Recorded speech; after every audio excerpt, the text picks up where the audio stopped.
Breaking news చూస్తున్నారు. నల్గొండ జిల్లాలో భారీ పేలుడు సంభవించింది. పేరేపల్లి శివార్లోని నోష్ ఫార్మా కంపెనీలో రియాక్టర్ పేలింది. ఈ ఘటనలో 9 మందికి తీవ్ర గాయాలయ్యాయి. ముగ్గురి పరిస్థితి విషమంగా ఉంది. హాస్పిటల్కి తరలించడం జరిగింది. వాళ్ళని భారీ పేలుడుతో ఉద్యోగులు పరుగులు పెట్టారు. ఇదే కంపెనీలో ఏప్రిల్ 9వ తారీఖున కూడా రియాక్టర్ పేలింది. 20 రోజుల క్రితం జరిగిన ఘటనలో 5గురు మృతి చెందగా ఈ రోజు ఘటనలో ప్రస్తుతం కొంతమంది పరిస్థితి సీరియస్గా ఉంది. 9 మంది పరిస్థితి సీరియస్గా ఉంది. ఆ విజువల్స్ మీరు చూస్తూ ఉన్నారు.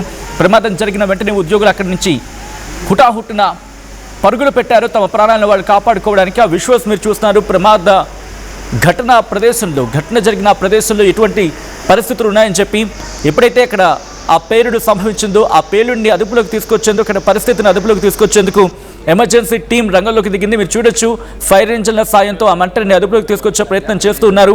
పెద్ద ఎత్తున పొగలు, ఒక దట్టమైన పొగ ఆ ప్రాంతాన్ని పూర్తిగా ఆవరించేస్తుంది. మీరు చూడొచ్చు, అక్కడ టైల్స్ కూడా పేలిపోయాయి. ఆ పేలుడు ధాటికి ఆ టైల్స్ పేలిపోయి ఉన్నాయి. దాంతోపాటు అక్కడ ఉన్న ఎక్విప్మెంట్ కూడా హెవీగా డ్యామేజ్ అయింది. అక్కడ కార్మికులందరూ కూడా ఎప్పుడైతే పేలుడు సంభవించిందో పరుగులు పెట్టారు ఏకంగా. ఒకసారి ఆ విజువల్స్ చూద్దాం.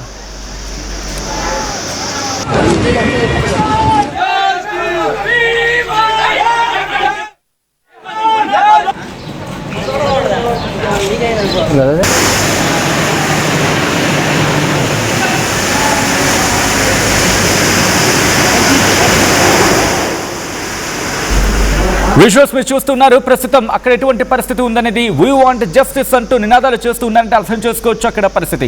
దాదాపు 20 రోజుల వ్యవధిలోనే ఇది రెండోసారి ఘటన.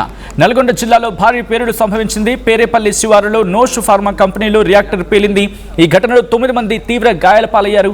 ముగ్గురి పరిస్థితి విషమంగా ఉంది. హాస్పిటల్కి తరలించడం జరిగింది. భారీ పేలుడుతో ఉద్యోగులు పరుగులు పెడుతున్న ఆ దృశ్యాలు కూడా అక్కడ కనిపిస్తూ ఉన్నాయి. అండ్ విజువల్స్ మీరు చూడొచ్చు. ఎమర్జెన్సీ టీం, ఫైర్ సిబ్బంది అక్కడికి చేరుకుని అక్కడ పరిస్థితిని అదుపులోకి తీసుకొచ్చేందుకు తీవ్రంగా శ్రమిస్తూ ఉంది.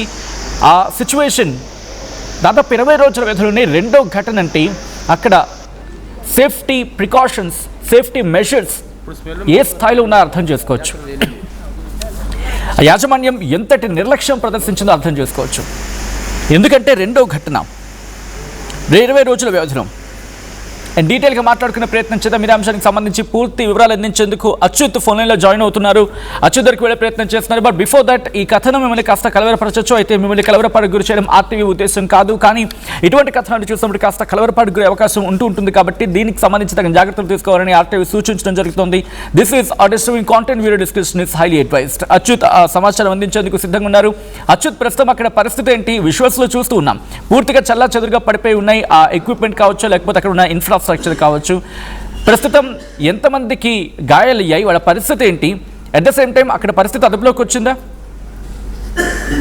Good afternoon Sachin. మొత్తం కూడా నల్గొండ జిల్లా చిట్యాల మండలం పేరేపల్లి గ్రామ శివారులోని నోష్ ఫార్మా ల్యాబ్ లో 3వ బ్లాక్ లో కూడా భారీ ప్రమాదం చోటు చేసుకుంది. ఒకసారిగా రియాక్టర్ పేలింది. రియాక్టర్ పేలినప్పుడు మొత్తం కూడా ఈ రోజు కార్మికుల దినోత్సవం, మేడే రోజున కూడా విషాదం చోటు చేసుకుందని కూడా చెప్పుకోవచ్చు. మొత్తం బ్లాక్ లో 9 మంది పనిచేస్తున్నారు. 9 మంది పనిచేస్తున్న సమయంలో ఒకసారిగా పెద్ద శబ్దంతో కూడా పేలి దట్టమైన వైట్ పొగలతో రావడంతో మొత్తం అక్కడ వాతావరణం మొత్తం ఉక్కిరి బిక్కిరి అయినటువంటి పరిస్థితి కన్నా ఉటవుటిన అందులో పనిచేస్తున్నటువంటి సిబ్బంది కూడా ఏం జరుగుతుందో తెలుసుకోలేని సిబ్బంది అందరూ కూడా బయటికి పరుగులు తీసినటువంటి పరిస్థితి కనపడుతుంది. మొత్తం కూడా గతంలో మొన్న 20 రోజుల క్రితం కూడా ఇదే కంపెనీలో కూడా మరొక సెకండ్ రియాక్టర్ పేలింది.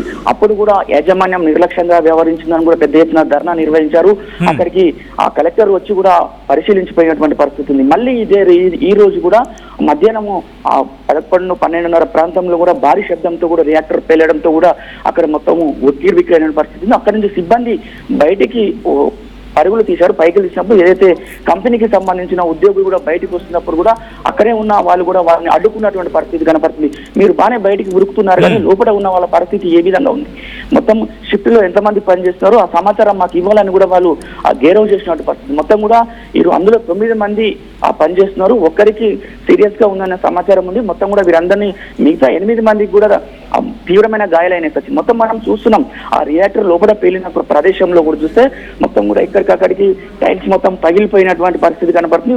ఫైర్ ఇంజన్స్ మొత్తం కూడా అదుపులోకి తీసుకొచ్చినటువంటి పరిస్థితి ఉంది. మొత్తం ఇది మిగతా 8 మందిని మొత్తం కూడా ప్రభుత్వ హాస్పిటల్ తీసుకువెళ్ళి కూడా అక్కడ చికిత్స అందిస్తున్నటువంటి పరిస్థితి కనుక దీని మీద ఏమంటే ఇప్పుడే మనకు సమాచారం అందుతుంది. నగరకల్ ఎమ్మెల్యే వేముల వీరేశం కూడా సీరియస్ అయినటువంటి పరిస్థితి. మొన్న 20 రోజుల క్రితమే జరిగినా కూడా ఎందుకు యాజమాన్యం స్పందించడం లేదు, అయినా చెప్పినాక కూడా పట్టించుకోవట్లేదు. ఇమీడియట్లీ ఇలా జరిగితే మాత్రం కష్టం. ఇప్పుడు ఇమీడియట్లీ దాన్ని సీజ్ చేయండి, సీజ్ చేసిన తర్వాత పూర్తిగా దర్యాప్తు చేయాలి, దర్యాప్తు చేసిన తర్వాతనే చేయాలి. ఇట్లా ప్రాణాలతో, కార్మికుల ప్రాణాలతో ఆటలు ఆడుకోవడం ఏంటని కూడా ఆ ఎమ్మెల్యే వేముల వీరేశం కూడా సీరియస్ అయినట్టు కూడా ఆ సమాచారం అందుతున్న పరిస్థితి. మొత్తం కూడా అక్కడ పరిస్థితి మాత్రము ఇప్పుడు మొత్తం ప్రశాంత వాతావరణానికి వచ్చినట్టుంది. మొత్తం కూడా అక్కడికి సంబంధించిన చిట్యాల పోలీసులు కూడా వచ్చి ఆ సముదాయించినటువంటి పరిస్థితి. కానీ మొత్తం కూడా ఇప్పుడు అక్కడ పరిస్థితి మొత్తము ప్రశాంతంగానే ఉంది. కానీ మేడే నాడు, కార్మికుల రోజు నాడు ఇలాంటి ఘటన జరగడం మాత్రము చుట్టుపక్కల వారు అదేవిధంగా తోటి కార్మికులు కూడా ఆవేదన వ్యక్తం చేస్తున్నటువంటి పరిస్థితి కనబడుతుంది. కార్మికులు ఒకటే చెప్తున్నారు, మేము పని కోసం వస్తాం, పని చేస్తున్నాం, కానీ మాకు ఎలాంటి భద్రత లేదు,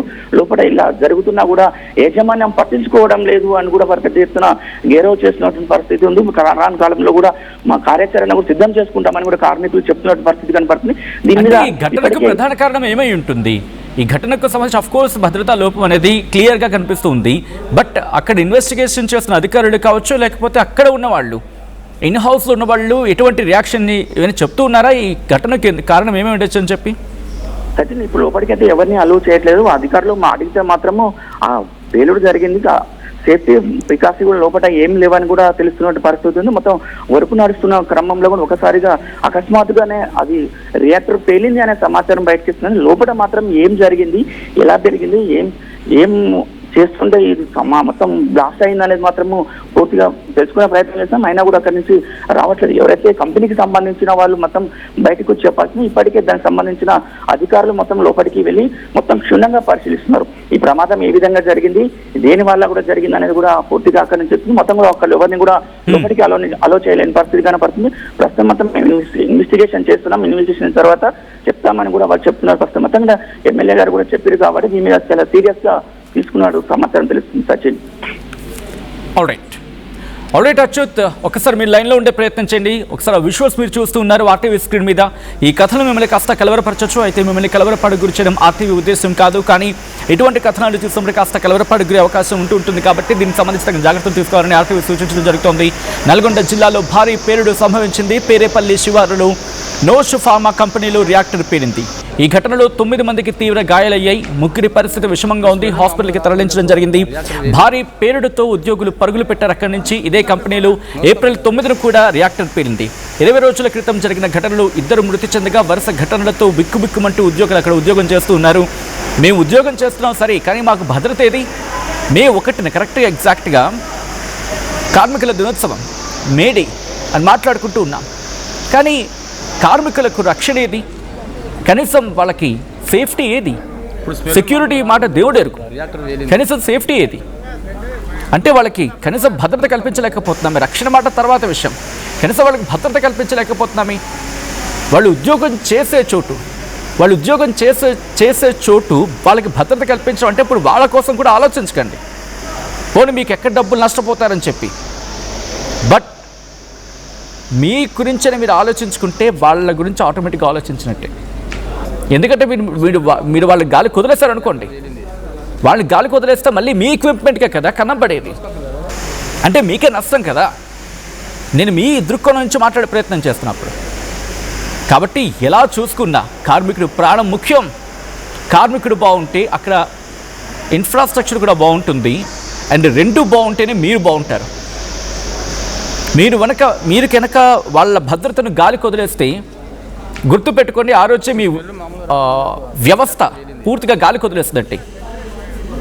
మీరు వాళ్ళ భద్రతను, వాళ్ళ రక్షణ కనుక గాలి కొదిలేస్తే మీరు మీ ఇన్ఫ్రాస్ట్రక్చర్ని గాలి కొదిలేస్తుందంటే అంటే స్వయంకృత అపరాధం అవుతుంది. అది దట్ డజంట్ మీన్ మీకు ఏదో లాభాలు వచ్చేస్తాయి అని చెప్పి ఏదో ఆశించి ఏదో ఈ సేఫ్టీ ప్రికాషన్స్ విషయంలో కావచ్చు, సేఫ్టీ విషయంలో కాస్త నెగ్లిజెన్సీ ప్రదర్శించారనుకోండి, ఫార్మా కంపెనీ కావచ్చు, లేకపోతే ఇంకొకటి కావచ్చు, ఇంకొకటి ఫలానా కనీసం కార్మిక దినోత్సవం రోజు వాళ్ళ సేఫ్టీకి మనం అంత ప్రాధాన్యత ఇస్తున్నాం అని చెప్పి ఎంత యాజమాన్యాలు ఎన్ని ప్రశ్నించుకుంటున్నాయి. సెల్ఫ్ ఎనాలిసిస్ చేసుకుంటూ ఉన్నాయి. వాళ్ళు పనిచేస్తున్న చోట కనీసం ఎమర్జెన్సీ ఎగ్జిట్ ఉందా, ప్రమాదం జరగకుండా సేఫ్టీ ప్రికాషన్స్ ఉన్నాయా, స్టాండర్డ్ ఆపరేషనల్ ప్రొసీజర్ నిజంగా ఫాలో అవుతూ ఉన్నారా, వాళ్ళకి ఇచ్చిన డైరెక్షన్స్ ఏంటి, ఆ డైరెక్షన్స్ ఫాలో అవుతూ ఉన్నారా, సేఫ్టీ ప్రికాషన్స్ ఏ మేరకు ఉన్నాయి, ఇన్ హౌస్లో ఉన్న సేఫ్టీ టీమ్ ఎంత మేనేజ్ చేస్తోంది, వాళ్ళ సేఫ్టీ ఆడిట్ ఎంతవరకు ఉంది, ఎక్కడెక్కడ డిఫెక్ట్స్ ఉన్నాయి, వాటిని ఏ మేరకు కవరప్ చేసాం, వాటిని పూర్తిగా కవరప్ చేసే ప్రయత్నం చేసామా లేకపోతే వాటిని క్లియర్ చేసామా, ఒకవేళ అక్కడ ప్రమాదం ఉందని చెప్తే సైన్ బోర్డ్స్ పెట్టామా, చాలా ఉంటాయి కదా, ఒకటి కాదు రెండు కాదు, రాస్తే చాంతాడంత ఉంటాయి. కానీ అక్కడ మనం భద్రత కల్పించలేకపోతే అంటే మన పని కోసం వచ్చిన పని వాళ్లకు ఇప్పుడు మీ భాషలోని మన పని కోసం వచ్చిన పని వాళ్లకు మీరు కనీసం భద్రత కల్పించలేకపోతే ఇక మీ వ్యాపారం దేనికి, ఇంకా మీ వ్యాపారాలు దేనికి? రేపు ఉదయం కార్మికుడు అనేవాడు ఫర్ సపోజ్ ఇప్పుడు ఇక్కడ ప్రమాదం జరిగింది 20 రోజుల వ్యవధిలో రెండో ప్రమాదం ఇది.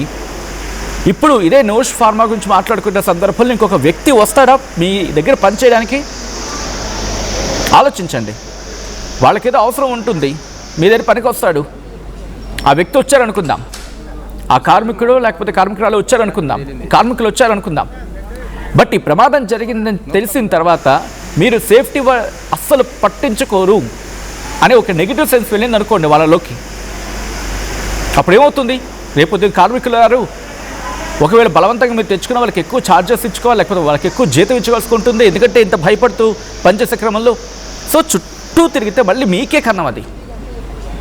So it's better, prevention is better than cure అంటూ ఉంటారు కదా మెడికల్ భాషలో. కాబట్టి ఒక దెబ్బ తగిలిన తర్వాత దాన్ని చికిత్స చేయడం కన్నా దెబ్బ తగలకుండా చూసుకోవడం బెటర్ అంటున్నా. అండ్ ఇదొక్క ఇన్ఫ్యాక్ట్ ఇది నా ఒక్కడి మాటే కాదు, ప్రతి కార్మికుడి గొంతుగా మాట్లాడే ప్రయత్నం ఇది. కొన్ని వాళ్ళ కోసం కూడా మీరు పట్టించుకోరనుకోండి, ఎందుకంటే మీ లాభాల వేటలో ఉంటారు కదా. కానీ మొదటిగా మోసం వచ్చే అవకాశం ఉంటుంది. అండ్ ఈ ఘటన పట్ల మీరేమనుకుంటున్నారు కామెంట్ చేసే ప్రయత్నం చేయండి. నల్గొండలో భారీ పేలుడు సంభవించింది. అండ్ ఈ ఘటన ఒక్కసారిగా ఆ కుటుంబాల్లో విషాదాన్ని నింపింది. ప్రస్తుతం క్షతగాత్రులకు ట్రీట్మెంట్ అందుతూ ఉంది. కొంతమంది పరిస్థితి విషమంగా ఉన్నట్టు తెలుస్తూ ఉంది. ఇప్పటికే ఆ కుటుంబాలు హాస్పిటల్కి చేరుకుంటూ ఉన్నాయి. ఒకసారిగా ఎంప్లాయీస్ బయటకు వచ్చేస్తున్న విజువల్స్ మీరు చూస్తూ ఉన్నారు. ఎమర్జెన్సీ టీం అక్కడికి చేరుకొని ఆ రెస్క్యూ ఆపరేషన్స్ని స్పీడప్ చేసింది. ఒకసారి ఆ విజువల్స్ చూద్దాం.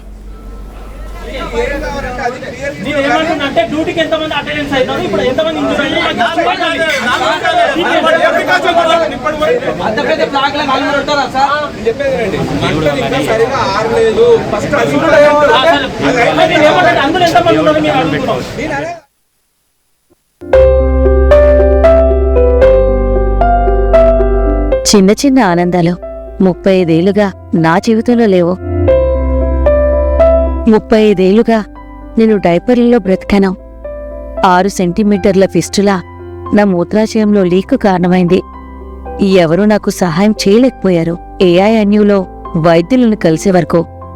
అక్కడ వారు రోబోటిక్ శస్త్రచికిత్సతో నాకు పరిష్కారం ఇచ్చారు.